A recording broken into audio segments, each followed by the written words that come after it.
जय श्री कृष्ण। त्योहारों की शुरुआत, नए साल के पहला त्योहार लोहड़ी।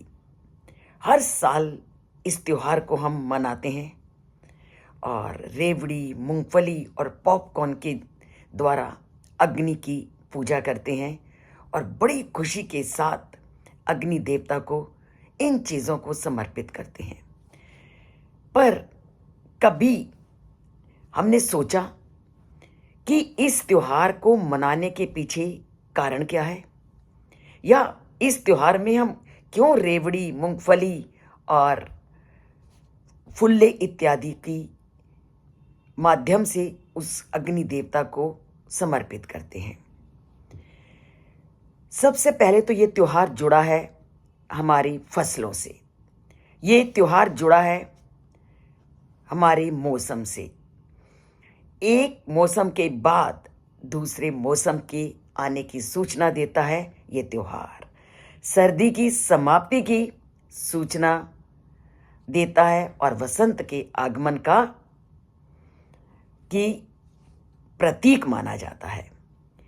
तो इसकी जो पूजा की जाती है वो फसलों से जुड़ी हुई है।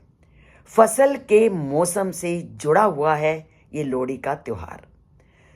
और ऐसा इसलिए किया जाता है कि इन दिनों की जो फसलें हैं वो बहुत अच्छी तरह से हों, और जो फसलें उतरी हैं वो भी पूरी तरह से समृद्धि को प्राप्त करें। तो उसके लिए मूंगफली, रेवड़ी और पॉपकॉर्न इत्यादि डाल करके इस त्योहार को खुशियों के प्रतीक के रूप में मनाया जाता है। तो लोहड़ी की आग में पॉपकॉर्न, रेवड़ी और मूंगफली को प्रसाद के रूप में अग्नि देवता को समर्पित करने के पीछे एक धार्मिक आस्था है, एक श्रद्धा है। और ऐसा माना जाता है कि इन चीज़ों को डाल करके प्रकृति के प्रति आभार प्रकट किया जाता है कि अगर कोई अतीत में हमसे भूल हो गई है तो नए साल का स्वागत किया जाता है कि हमारी उन भूलों को माफ़ किया जाए और इस आने वाले साल को सुखमय मनाया जाए। तो अग्नि को, जो कि अगर अग्नि को सूर्य का प्रतीक माना गया है, सूर्य का प्रतीक माने जाने के कारण ये चीज़ें समर्पित करके उनके प्रति श्रद्धा के भाव को प्रकट किया जाता है कि ये सारा वातावरण इतना सुखमय बीते कि आने वाला जो वर्ष है वो अच्छी तरह से हम फसलों का रोपण कर सकें और जीवन चक्र को आसानी से अपना सकें। और ऐसा ही माना जाता है कि जब हम अग्नि देवता में फुल्ले, रेवड़ी इत्यादि डालते हैं तो ये हमारी गर्मी के आगमन का और हमारे जीवन को सुखमय बनाए। इसके चटकने की आवाज़ के माध्यम से हम इस बात का अनुमान लगाते हैं कि हमारे दुख भी इसी तरह से चटक जाएं और पूरी तरह से हमारा आने वाला जीवन सुखमय हो जाए। तभी तो मीठा, सामान्य और खिले हुए फुल्ले इसमें डाले जाते हैं कि फुल्ले की तरह हमारा जीवन खिला रहे। फुल्ले इस बात का प्रतीक है कि जिस तरह वो अग्नि में जब सेके जाते हैं तो खिल जाते हैं, तो ये नया साल हमारे लिए, हमारे जीवन को पूरी तरह से खिलाता रहे, विकसित करता रहे और सभी सुख सुविधाओं को प्रदान करता रहे। और रेवड़ी जीवन में मिठास का और शांति का प्रतीक है कि आने वाला जीवन पूरी मिठास और शांति से बीते। और मूंगफली भी समृद्धि का प्रतीक है, क्योंकि मूंगफली का संबंध अन्न के साथ है।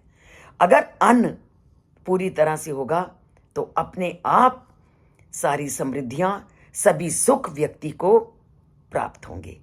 क्योंकि जब तक व्यक्ति की भूख शांत नहीं होती, व्यक्ति किसी भी कार्य के बारे में अच्छी तरह से सोच नहीं सकता। तो ये तीनों तत्व अग्नि में डाल करके आने वाले समय की सुख और समृद्धि की कामना की जाती है। तो तीनों तत्व अग्नि में डालने का मतलब है शांति, सुख और फसलों की समृद्धि से है। और अब ये त्योहार आरंभ कैसे हुआ, उसके आरंभ के पीछे भी कथा है, हमारी महाभारत से संबंधित, हमारी गीता से संबंधित। और ऐसा माना जाता है कि लोहिता नाम की राक्षसी को कंस ने कृष्ण के विनाश के लिए भेजा। पर जिस समय लोहिता नाम की राक्षसी वृंदावन में आई उनको मारने के लिए, उस समय सभी लोग लोहड़ी के त्योहार में मग्न थे और खुशी से उस त्योहार को मना रहे थे।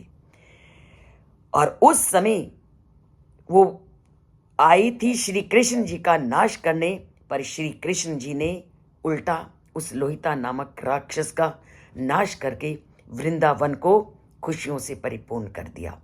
और तब से ये त्योहार पूरे जोश तोश में पूरे उत्तर भारत और हरियाणा, पंजाब इत्यादि में जोश से मनाया जाता है। तो एक और इसमें डाली जाने वाली आहुतियाँ और दूसरी और इससे जुड़ी हुई कथा कि ये त्योहार कैसे शुरू हुआ, हमने आज जाना। और पंजाब में खास तौर से इस त्योहार को फसलों की सुख समृद्धि के रूप में मनाया जाता है। तो हर त्योहार हमें एक नई सीख, एक नया जोश और एक नई उमंग देता है।